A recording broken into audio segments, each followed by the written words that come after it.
Fala pessoal, estou aqui em Los Angeles, na Califórnia, e eu tive que passar rapidamente nessa loja aqui para conhecer uma história incrível sobre empreendedorismo. Eles têm mais de 100 anos de idade, eles vendem mais de 700 marcas de refrigerante, e o dono, o John, foi muito gentil em conversar comigo. More than 700 We have about 750 different types of sodas, yes. And why did you start selling sodas here?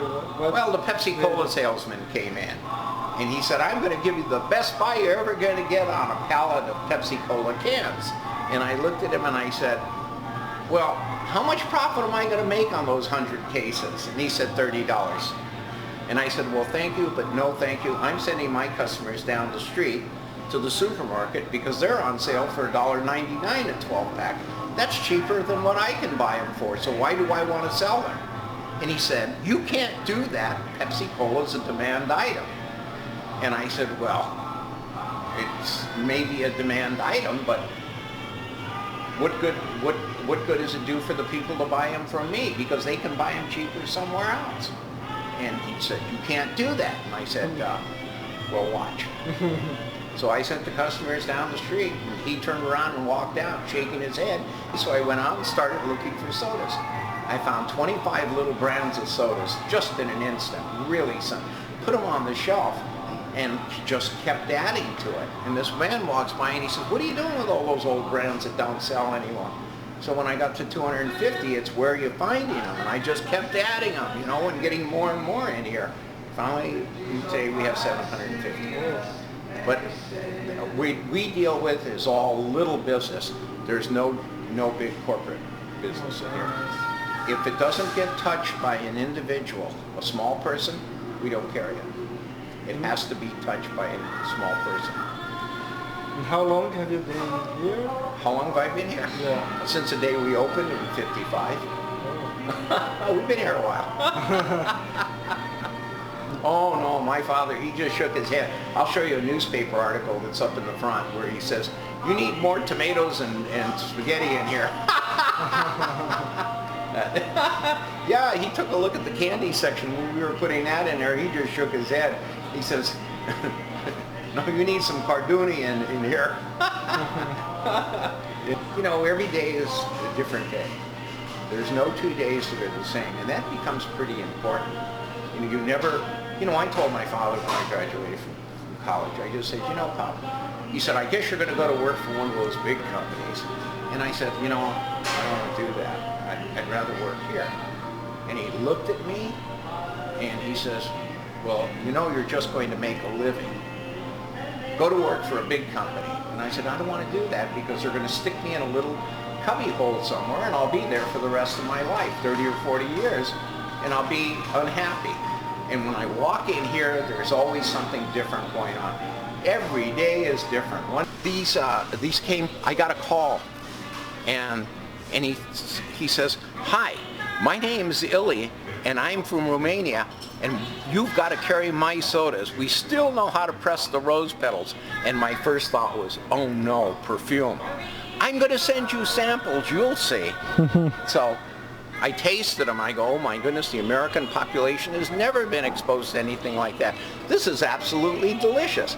So we got the rose in, and it's made with real Romanian rose petals.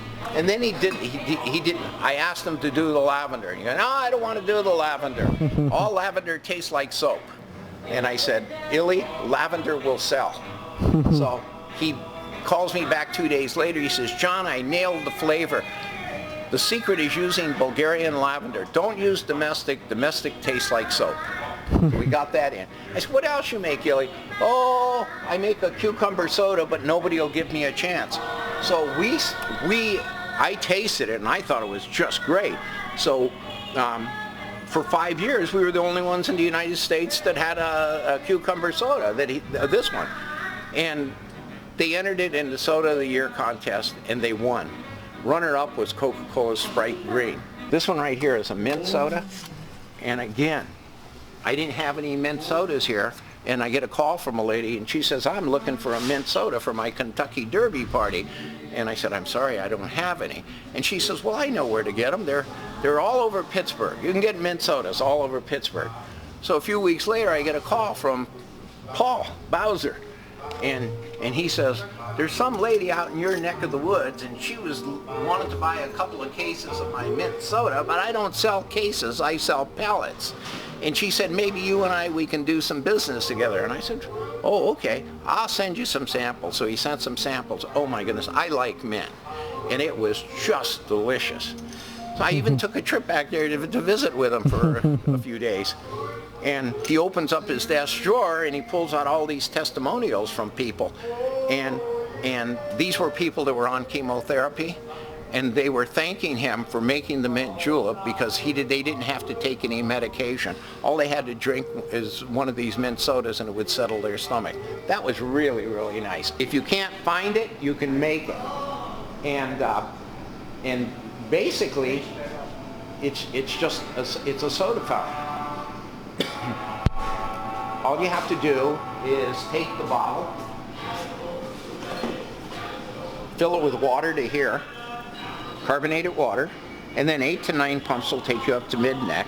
You cap it, turn it over, and you're ready to go. That's all there is to it. And of course, all of our syrups, you choose what you want.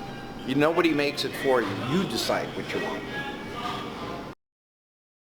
My grandchildren, they're 11, and they're spending all their time on their iPad, and they don't pay any attention to her. So she took their iPads away. And I said, well, you gotta have something to replace it. So I sent them a puzzle. After 2 weeks, they finally got the puzzle together, and it was challenging. It made them think. And then she told me, she says, you know, Dad, after they worked on that puzzle for a while, they were much more cooperative than they ever were on their iPads. So it turned out to be a very good thing. So if you give somebody a puzzle, you know they're going to work on it for 2 or 3 months and it's going to make them cooperative.